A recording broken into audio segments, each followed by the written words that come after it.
मित्रांनो, तेजा स्टुडिओमध्ये तुमचं स्वागत आहे। आज आपण पाहणार आहोत की रेजिस्टर बर्न का होतो। रेजिस्टर म्हणजे काय तर करंट कंट्रोल करणारा एक कॉम्पोनंट आहे, पण त्यावर जर जास्त करंट गेला तर तो काय होणार आहे, गरम होणार आहे।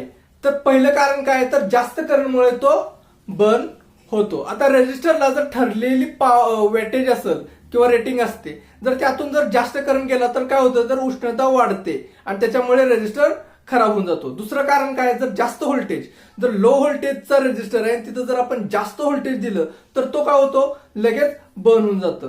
तिसरं कारण काय तर शॉर्ट सर्किट, सर्किटमध्ये जर काही शॉर्ट झाला तर अचानक करंट काय होतो, रेजिस्टरमध्ये जास्त जातो आणि रेजिस्टर फ्यूज सारखा जळून जातो।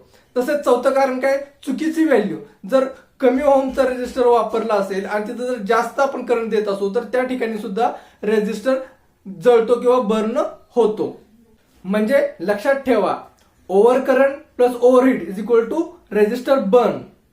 आवडला असेल तर लाईक करा, शेअर करा आणि सबस्क्राईब करायला विसरू नका।